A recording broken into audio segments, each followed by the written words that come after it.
छत्तीसगढ़ में नगर सैनिक यानी होम गार्ड के लिए यहाँ पर ऑनलाइन फॉर्म है स्टार्ट हो गया है। तो करीब यहाँ पर जो है 2215 पदों के लिए ऑनलाइन फॉर्म मंगाया गया है। अगर दोस्तों आप कक्षा 10वीं या 8वीं क्लास पास हैं तो आप इन सभी पदों के लिए ऑनलाइन फॉर्म भर सकते हैं। तो चलिए जान लेते हैं कि आपको अपने मोबाइल से ही ऑनलाइन फॉर्म कैसे भरना है। फॉर्म भरते समय आपको क्या क्या डॉक्यूमेंट्स लगेगी, कितना फीस लगेगा, पूरा स्टेप टू स्टेप इस वीडियो में जानकारी देने वाले हैं। तो इस वीडियो को आप लास्ट तक जरूर देखें। नगर सैनिक के लिए ऑनलाइन फॉर्म भरने के संबंध में इस नोटिफिकेशन को जारी किया गया है। अब यहाँ पर ऑनलाइन फॉर्म भरने की स्टार्टिंग डेट की बात करें तो 10 जुलाई से आपका ऑनलाइन फॉर्म है स्टार्ट हो गया है।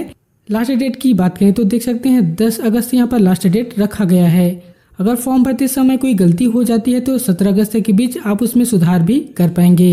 अब दोस्तों यहाँ पर देखेंगे तो ऑनलाइन फॉर्म भरते समय आपको कितना जो है फीस लगेगा उसके बारे में यहाँ पर पूरा डिटेल बताया गया है।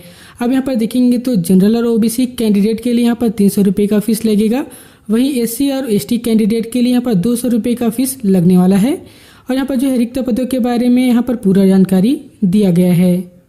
अब यहाँ पर देखेंगे तो 500 जो है नगर सैनिकों के लिए यहाँ पर जो है जनरल ड्यूटी है तो यहाँ पर पोस्ट निकाले गए हैं, उसके बारे में यहाँ पर पूरा डिटेल बताया गया है। तो यहाँ पर देख सकते हैं कौन से कैटेगरी में कितना कितना पोस्ट है, किस जिले में कितना पोस्ट है, यहाँ पर उसके बारे में पूरी जानकारी दे रखी है। इसके साथ ही आप यहाँ पर देखेंगे तो 1715 स्वयंसेवी महिलाओं के लिए यहाँ पर पोस्ट निकाले गए हैं, उसका भी यहाँ पर पूरा डिटेल आप देख सकते हैं। अब यहाँ पर देखेंगे तो सबसे पहले फॉर्म भरते समय यहाँ पर कुछ पात्रता बताया गया है। तो दोस्तों आपको अपने जिले में ही फॉर्म भरना होगा, क्योंकि यहाँ पर बताया गया है कि उम्मीदवार को संबंधित जिले का मूल निवासी होना चाहिए, यानी कि आप जिस जिले में रहते हैं उसी जिले का आपको फॉर्म भरना होगा। अब यहाँ पर एज लिमिट की बात करें तो देख सकते हैं आपका उम्र जो है 19 वर्ष से अधिक और 40 वर्ष से कम होना चाहिए, तब आप जो है इन सभी पदों के लिए ऑनलाइन फॉर्म भर पाएंगे। इसके साथ ही नक्सल पीड़ित अभ्यर्थियों के लिए यहाँ पर जो है 45 वर्ष रखा गया है। अब यहाँ पर शैक्षणिक योग्यता यानी क्वालिफिकेशन की बात करें तो देख सकते हैं 10+2 यानी कक्षा 10वीं रखा गया है। अगर आप कक्षा 10वीं पास हैं तो इन सभी पदों के लिए ऑनलाइन फॉर्म भर पाएंगे। इसके साथ ही अगर आप जो है एसटी कैंडिडेट हैं तो यहाँ पर आप 8वीं पास हैं तो भी आप इन पदों के लिए ऑनलाइन फॉर्म भर सकते हैं। अब यहाँ पर आप देखेंगे तो शारीरिक अहर्यता के बारे में बताया गया है कि ऊंचाई कितना होना चाहिए, सीना कितना होना चाहिए। आप इस नोटिफिकेशन में पूरा डिटेल देख सकते हैं।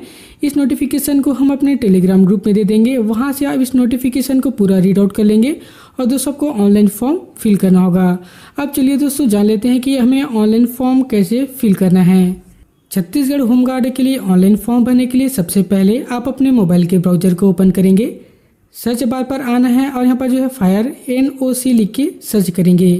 अब जैसे आप यहाँ पर सर्च करेंगे देख सकते हैं Chhattisgarh fire and emergency service की ऑफिशियल साइट है आपके सामने यहाँ पर ओपन हो जाएगी। आपको यहाँ पर क्लिक करना होगा। अब जैसे ही आप यहाँ पर क्लिक करेंगे तो हमारे सामने वेबसाइट है इस प्रकार से ओपन हो जाएगी। अब दोस्तों आपको थोड़ा सा नीचे आना होगा। अब यहाँ पर देखेंगे तो रिक्रूटमेंट का यहाँ पर एक जो है सेक्शन बना हुआ है। अब दोस्तों आप यहाँ पर देख सकते हैं होम गार्ड भर्ती आवेदन के लिए यहाँ क्लिक करें लिखा हुआ आता है, तो सिंपली आपको यहाँ पर क्लिक करना होगा। अब जैसे आप यहाँ पर क्लिक करेंगे हमारे सामने इस प्रकार से फॉर्म भरने का पेज आ जाता है। अब दोस्तों सबसे पहले हमें जो है रजिस्ट्रेशन करने के लिए कहा जा रहा है। अब रजिस्ट्रेशन करने के लिए यहाँ पर नीचे देखेंगे तो रजिस्टर लिखा हुआ आता है, यहाँ पर क्लिक करेंगे। इसके बाद इस प्रकार से रजिस्ट्रेशन का ऑप्शन ओपन हो जाएगा। सबसे पहले यहाँ पर पर्सनल डिटेल मांगा जाता है, तो यहाँ पर आप अपना पूरा पर्सनल डिटेल डाल देंगे। अब यहाँ पर सबसे पहले पोस्ट के बारे में पूछा जा रहा है। यहाँ पर क्लिक करेंगे तो देख सकते हैं home guard main and women general duty के लिए फॉर्म भर रहे हैं, तो यहाँ पर क्लिक करेंगे। अगर दोस्तों आप केवल होम गार्ड वुमेन के लिए यहाँ पर जो है हॉस्टल ड्यूटी के लिए फॉर्म भर रहे हैं तो यहाँ पर आप क्लिक कर देंगे। अगर दोस्तों आप मेल कैंडिडेट हैं तो आप केवल जनरल ड्यूटी के लिए ही फॉर्म भर सकते हैं। वहीं अगर आप फीमेल कैंडिडेट हैं तो आप दोनों में अप्लाई कर पाएंगे। इसके बाद दोस्तों यहाँ पर नाम के पहले आपको टाइटल सेलेक्ट करना पड़ेगा। यहाँ पर क्लिक करेंगे तो देख सकते हैं मिस्टर या मिसेस जो भी है आपके नाम का टाइटल है उसको आपको यहाँ पर सिलेक्ट कर लेना होगा। इसके बाद फुल नेम लिखा हुआ आता है, तो यहाँ पर आप अपना पूरा नाम लिख देंगे। नीचे आपके पिता या पति का नाम मांगा जा रहा है, तो यहाँ पर आप अपने पिता या पति का नाम लिखेंगे। इसके बाद दोस्तों नीचे आपसे डेट ऑफ बर्थ मांगा जाता है। अब इस कैलेंडर पर क्लिक करेंगे तो हमारे सामने इस प्रकार से कैलेंडर ओपन हो जाता है।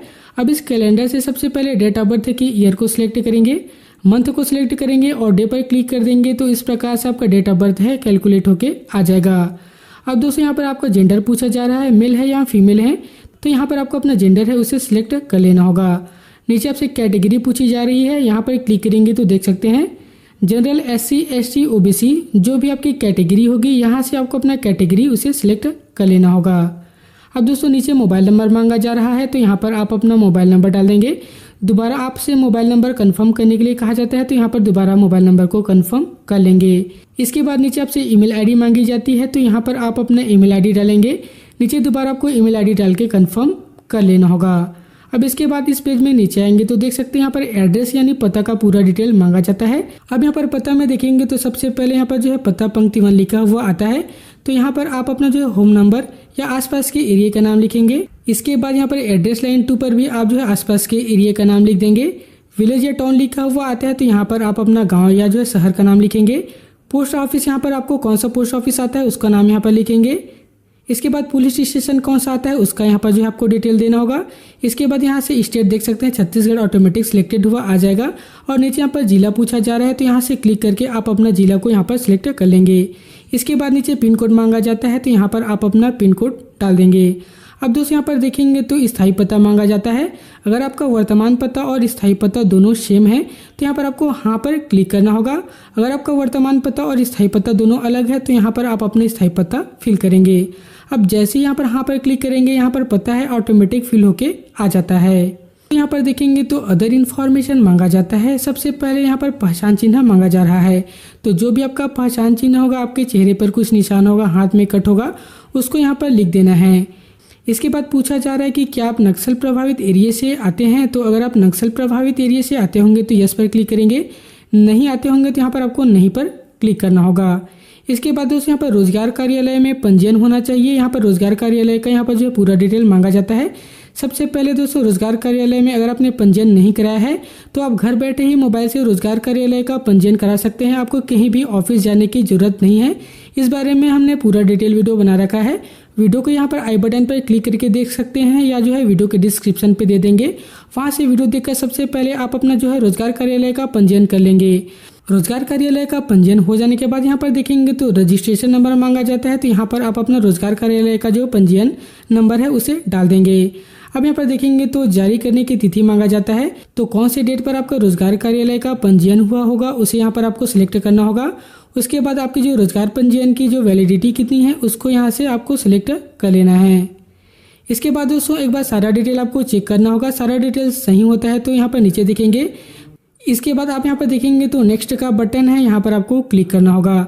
अब जैसे आप नेक्स्ट के बटन पर क्लिक करेंगे हमारे सामने इस प्रकार से नेक्स्ट है स्टेप है आ जाता है।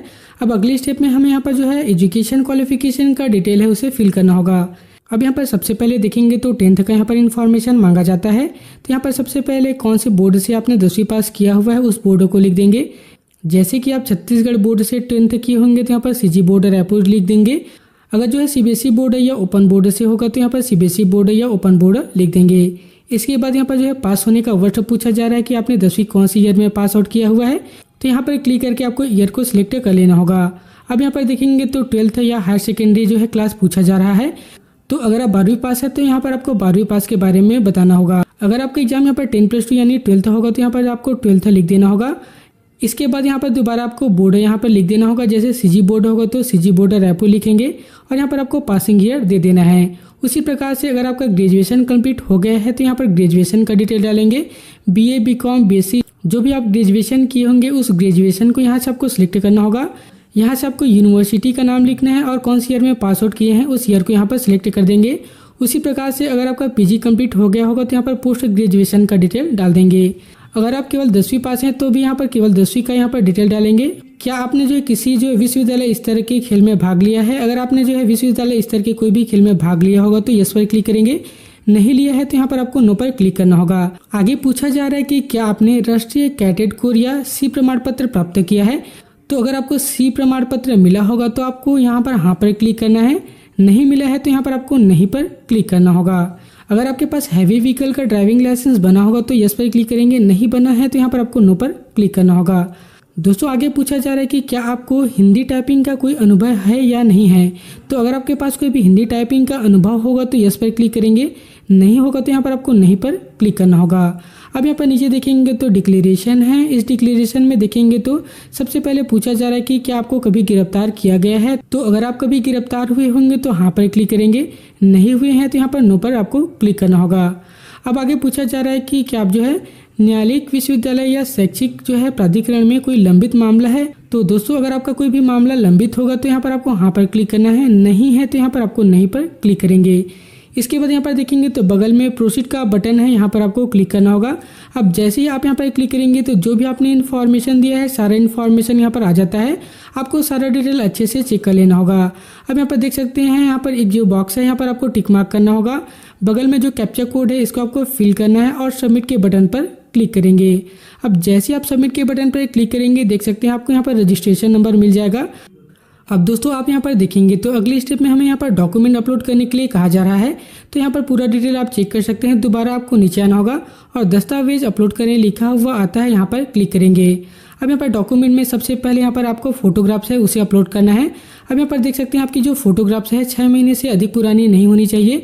साथ ही दोस्तों आपका जो फोटो है स्पष्ट होना चाहिए, ब्लर नहीं होना चाहिए। इसके साथ ही यहाँ पर जेपीजी और पीएनजी फाइल में होना चाहिए। और यहाँ पर साइज की बात करें तो 500 KB से आपका जो फोटोग्राफ की साइज है वह कम होनी चाहिए। सबसे पहले आप अपने फोटोग्राफ्स को रिसाइज कर लेंगे। रिसाइज कर लेने के बाद यहाँ पर देखेंगे तो चूज फाइल लिखा हुआ आता है, यहाँ पर क्लिक करेंगे।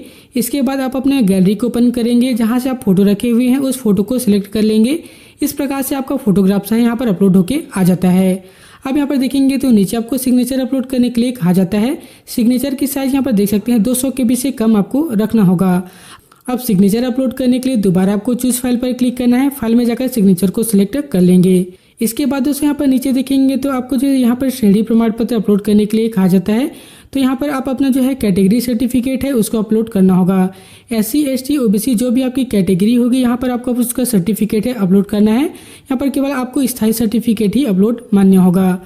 गैलरी से जाकर आप अपना सर्टिफिकेट को सिलेक्ट कर लेंगे। इस प्रकार से आपका सर्टिफिकेट है अपलोड होके आ जाएगा। अब यहाँ पर देखेंगे तो रोजगार पंजीयन का जो प्रमाण पत्र है उसे भी अपलोड करने के लिए कहा जाता है।